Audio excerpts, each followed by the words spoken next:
So come on in, take a sip. Let's wind down on the Saturday Guardian Quick Crossword. We're on number 17,021 today. It is so good to be here. I hear from someone from the UK almost every day, and I always know when it's becoming somewhat of a mutually beneficial something, right? You know, when I start learning your names. And I got to tell you, it means the world to me. Absolutely love hearing from you. Thank you for subscribing. Thank you for liking.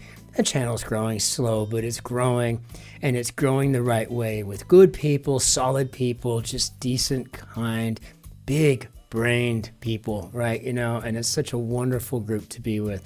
So we're doing a fantastic Italian drive from, I do believe, the Lombardy region. Mutti picked up a bottle when we went to the Etica earlier to grab some stuff to have kind of a charcuterie dinner here today, which we've been doing an awful lot of. It's called laziness, but it sure is good. So let's get a little bit of solver's courage in us and grab whatever's yummy for you to wind down with, even if it's just a cup of coffee or sparkling water. Come on in with us. Let's join. Let's wind down. Let's jump into it, see what we got. So we have Guardian Quick Crossword number 17,021. So let's very carefully put our mouse over here and then back away slowly as to not interfere with anything else. Straying. Winter warmer, one of a pair. I'm thinking this might be errant, but I like to at least have something going across and down to start with.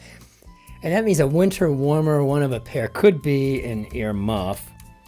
And to be honest with you, I don't even know if y'all say muffs, right? You know, if you call them something else, right? You know, maybe ear flaps or so, I don't know. So, but I feel okay with ear muff.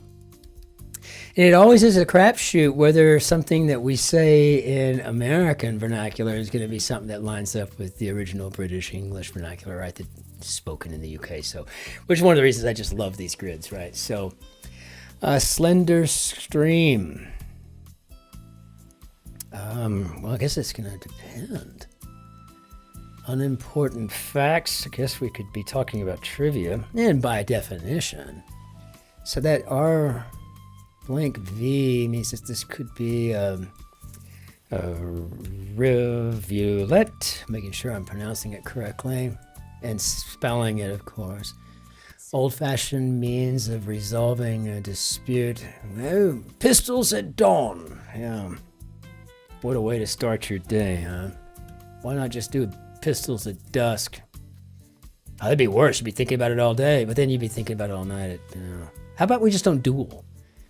And no, I put duel. Uh-oh, I meant duel. Okay. Amateur sleuth. Curry accompaniment. Right. Einstein. Animal resembling a giraffe. I'm assuming we're looking for an okapi here. So let's see what we've got. Lubricated could be oiled or drunk. Weapon of the English in the 100 Years' War. And yes, and man, do we Yank amateur and collegiate scholars love going back through English history. We love reading about the longbow. Love understanding things like it was the stirrup that allowed people to control themselves on a horse, to be able to use the archers right on horseback, to give more capabilities to the cavalry or the hussars or what have you. So fascinating. When I was in the United States Army, which I did serve in England for a pit, I was a cavalry officer, what we call RISTA, which is reconnaissance, surveillance, and target acquisition. So armor, RISTA are the two things. So you learn how to be a tank commander, you learn how to be a tanker, you learn how to conduct scout operations. It's really kind of a fun thing. But what I really always loved was the cavalry tradition going back to our cousin land, right? You know, the United Kingdom, right? You know, and how all that worked out. So pertaining to the flesh, maybe carnal. And, a lot of the history that we learn in the United States Cavalry comes from the tactics, techniques, and procedures used by the British Cavalry. way back in the day, just maybe on a horse with a longbow. And now that horse requires JP8 fuel and, it has machine guns on it. It's made out of iron, right? Armor. But either way, it's pretty cool that we have that. So sumptuous. I guess that could be deluxe. So I don't know what to make of this Einstein here. It seems like it's something of a box or something. I don't know what else could go between that B and that X, so I don't know. Equivocal. It's an interesting word. I don't think we use it as much as when we say it's unequivocally such, it means it's clear, it's straightforward, it's not muddled in any way, right? And so I have a feeling this is going to have something to do with that, and I just don't know what it is yet. And I've been thinking about this. I don't know. A long shot in competition. Okay, well, this is be the underdog, I think. I mean, it feels like it to me. Come to a halt or reprimand. Deprived of companionship. Lonely. So, righteousness. So this could be to pull up, but I'm gonna be honest with you. I do not, because this I feel like is piety, right? But here's the thing. I'm not familiar with pulling up as a reprimand. So that must be something that I'm going to need to learn if I'm indeed even correct. As pasta should be, should be al dente. I couldn't agree more. Nothing worse than overcooked mushy pasta. Ugh. So this must be what I keep seeing on BritBox, and it's always recommended to me. This is Father Brown, right? Is he the guy? He's always solving a mystery or something. I've never watched him. I'm not into detective shows. Don't hate me. I know everybody in the UK loves them. I'm not saying there's anything wrong with them. I mean, I'm a fan of Hercule Poirot. I mean, I'm a big Christie fan, and anything happening on the Orient Express, I'm happy to just watch and just pretend I'm on the Orient Express. But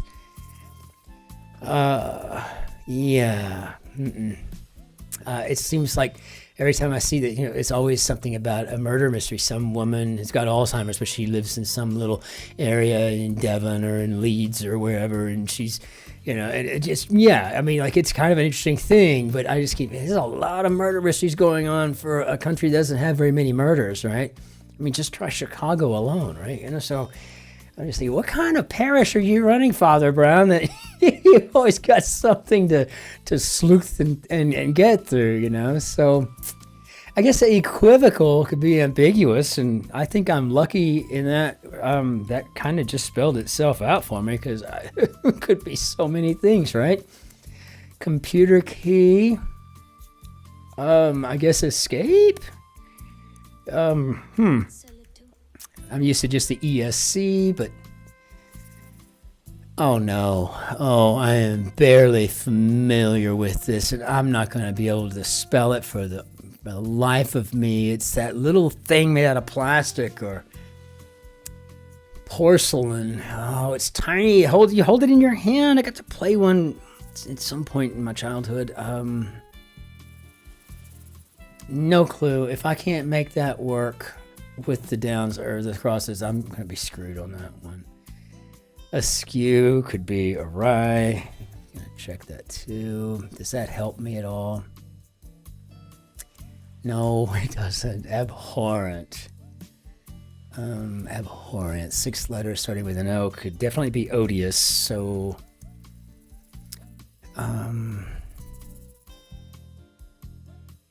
is that a...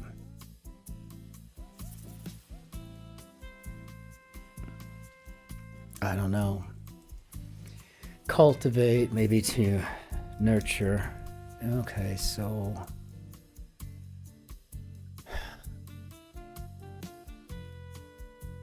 Is that I'm just trying to imagine what it could be. I'm going to go with an ocarina. It sounds like it could be right, but I haven't got a clue. So this A from ambiguous tells me that an Einstein may be a brain box, which is again something I don't think I've ever heard of or used, but it does make sense. So brain box, I need to look that up. I'm gonna write it down until I know I'm actually right with the grid. But I'm very curious about this this pulling up. You know, pull up as a form of punishment or chiding of some sort. So I guess the curry accompaniment could be none, bread. And then what do I got here? Drum up, maybe to rally. Okay, man. I don't know at all if ocarina, ocharina, osarina, I don't even know how it's pronounced. I mean, it's so, just because I had these other things, I'm just trying to think, and maybe based on my memory what that could be, but I have no way of knowing actually, so I'm very going to carefully come down here and check all. I don't expect this to be a good result. Okay, so yeah, I've got to learn about pull up, and I've got to learn about the brain box, and I have to definitely become more familiar with the ocarina, ocharina. Is it Spanish? Is it Italian? Sure seems like it is part of a Romance language, so I don't know if it's osarina or an ocharina. It would, or if it's an ocarina, I don't know, but I've got to figure that out. So ocarina. Otherwise, yeah, this was good stuff today. This was a fantastic grid, actually. And I feel like I get lucky on Saturdays, whereas I don't get so lucky on Wednesdays and Thursdays, but I'm really enjoying doing this and assuming I can get the Sunday grid to work. And I don't know if it's because of my my VPN or what, but most of the time I have no problems getting this on, but the Everyman, not always. As a matter of fact, it becomes a very circuitous process, and I've got like 4 different browsers on these Macintoshes, and I couldn't get any of them to work last Sunday, but some Sundays I can, so we'll see tomorrow, and I'm looking forward to it. Let's go ahead and tap this on out of here, and we'll bring down our Benyadadju. And with that, again, thank you all so very much for coming and solving with me. I appreciate it more than you'll ever know. The Yank loves you, so thank you. And until we see you tomorrow for, I guess, the Everyman if we can. If not, Monday for sure with the Guardian Quick. Ich wünsche Ihnen einen schönen Tag noch. Auch ein Wochenende. Auf Wiedersehen. Tschüss. Servus. Grüß Gott. Ciao. Cin-Cin. Au revoir. À bientôt. Adieu. Bon voyage. And be good to yourselves, be great to your neighbors, and be phenomenal to the fellow behind you in the queue. Take care out there. Be well.